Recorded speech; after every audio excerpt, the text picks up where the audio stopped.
I really wish I could tell you to go run out and buy this book right now, but I can't because there's a couple of things we have to talk about first. This is the new anthology D&D book, Dragon Delves.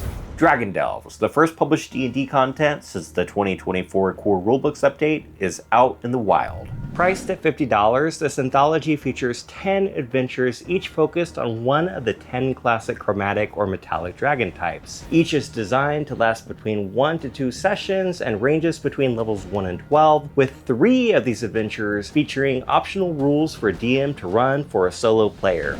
Looks great on paper, but is it worth a bit of your treasure hoard? Well, I'm Double Crit Fail, and I've run quite a few of these adventures in the past few days, and I'm prepared to break this book down into the good, the bad, and one key factor that might keep you far away: the good. Right up front, there's a whole lot of good to be found, starting with the presentation. First of all, I love this cover art by artist Justine Jones. It feels like it belongs in a room full of lava lamps and black lights, and I actually prefer it to the standard edition cover, which evokes a feeling of Tiamat. I also love that from the moment you open the front cover, dragons take center stage, which is fitting. Each of the 10 adventures features a unique tone and art style, such as modern, old school, black and white, flat 2D, psychedelic, whimsical, and some art very reminiscent of Magic the Gathering, also published by Wizards of the Coast. This art style seeps into the tone of the adventures themselves, ensuring each is varied and unique, and not just a series of repetitive dungeon crawls with dragon and bosses. In addition, each chapter is interluded by a visual history of each dragon type, and though you won't find any lore, you will see how each dragon appeared in previous editions, and it's fun to see how some features, like the blue dragon's front horn, have persisted and evolved over time. Another great feature is the adventure breakdown starting each chapter. This lists every NPC and monster stat block needed for easy reference, as well as step-by-step directions on how to prepare each adventure, although the steps are really the same all throughout the book. But this breakdown unfortunately does not include magic items, and those are hidden within the adventure text. It would have been nice if those had been included in the breakdown too. But an adventure is not just about how it looks or how it's presented, but rather how it runs. Over the past few days, I've had a chance to run 3.5 out of these 10 adventures for 4 different groups, one of which was a solo player. The adventures were well received by the players for the most part, with reactions ranging from "that was a lot of fun" to "it's fine." The adventures were for levels 1, 3, 7, and 12, so I did get a feel for how they performed all across the spectrum. I did notice some balance issues. For example, the first level adventure was by far the toughest, with that adventure nearly ending in a TPK. On the other hand, the level 7 adventure ended, and I'm pretty sure most of the party didn't take any damage whatsoever. But these results are dependent on DMs and dice rolls, so your mileage may vary. As for the solo adventure, I gave the player the included Blessing of the Lone Champion, as suggested at the start of the book, and also directed them on which proficiencies they should take based on Wizard's advice. And to my surprise, the adventure worked out pretty well. I don't know how Wizards of the Coast determines which adventures are good or bad for solo players, but despite not really listing any adjustments whatsoever to the number of enemies and combat encounters, it wasn't so much of an issue. I did notice that in the 3rd level adventure I ran included a bag of tricks, which theoretically would help summon creatures to help balance action economy, but the player ended up not even using them. And it was fine. I don't know what kind of black magic they use, but somehow, despite my hesitations, the solo rules work. Still, I'm surprised that the instructions on running solo adventures was so minimal and did not include something like which NPCs already in the adventure would aid the solo player in battle. Nonetheless, it worked out, and the solo player had a great time.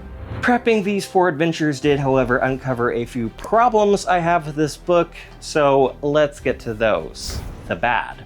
Here's the worst thing about this book, in my opinion. It feels incomplete. It features no appendix of monster stat blocks or item descriptions, and it requires you as the Dungeon Master to have access to both the Monster Manual and the Dungeon Master's Guide. I equate it to batteries not included, but I think a player summarized it even better in calling it Core Rulebook DLC. And that's unfortunate because not only does that raise the total buy-in cost, It also means more books you have to carry around when running this adventure in person. And, you know, sometimes these shortcuts and omissions made for much harder DM prep. For example, one adventure features an encounter at sea, but did they include a ship map? No. Instead, the adventure refers you to the Dungeon Master's Guide for the map and the Player's Handbook for ship rules. And considering you also need the Monster Manual to run the encounter, that's 4 books necessary for this one encounter. To further complicate things, the ship map in the Dungeon Master's Guide had ballistas. I figured, hey, these are probably in the combat rules in the Player's Guide, so I looked those up, but no. The only thing in the Player's Handbook was HP and AC. For the ballista stat blocks, I had to go back to the Dungeon Master's Guide and look under siege equipment. So to run this one encounter, I had to have the Monster Manual for the creature stat block, the Dungeon Master Guide for the map and for the siege equipment, the Player's Handbook for the ship's AC and HP, and Dragon Delves for the adventure itself.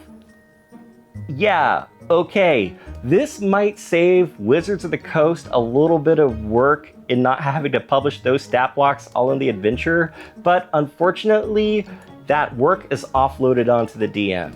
And here's another negative. This book contains no new creatures or magic items, even when they really would have benefited the adventures in this book. Take, for example, Baker's Dozen, the 3rd level adventure. And just a heads up, there will be some slight spoilers. This features a Hansel and Gretel-esque romp through a hag's candy cottage, and Wizards could have really leaned into the idea of playing with candy-themed monsters. Instead, they make it very clear that all candy monsters are just the regular monsters with a different name. Even the cycloptic baby doll, Bugga Wugga, which I think is the highlight of this adventure with its gigantic spiked lollipop, is nothing but a renamed ogre.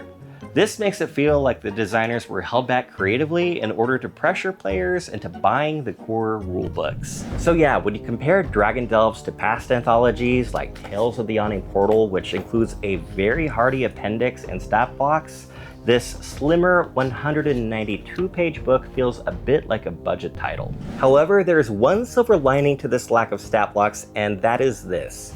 If you own the 2014 Monster Manual, you essentially have everything you need to run the adventures from Dragon Delves. Just use the 2014 version of these monsters that you already own, and you could run this book using previous 5e rules with practically 0 conversion. And if you do run across a monster or item that's not included in the 2014 materials, just take something else, change the name, and reskin it. After all, that's what Wizards did. The final verdict. Now, I know it sounds like I'm ripping this book apart, but despite these missteps, I'll be honest, I absolutely love this book. Dragons are some of my favorite creatures in D&D, and this feels like a love letter to them. Everything from the presentation, to the adventures themselves, to the visual history of past edition artwork. Everything is crafted to scratch that dragon itch. And when you consider 10 adventures for $50, $5 an adventure, Dragon Delves to me is absolutely worth it, assuming you have access to either the 2014 or 2024 core rulebooks. Now, if I could change anything, I would just want more. Maybe a Tiamat or Bahamut adventure to wrap things up, or maybe a stronger connective tissue to tie the stories together as a campaign, and definitely new items, new monsters, and an appendix. Still, if you are looking for more content for your D&D games and you are a fan of short adventures, this book, in my opinion, is a must-own. Now, to ensure this review doesn't drag on, I'll end just by saying thanks for watching, feed a like to the YouTube beast, and may your day be a critical success.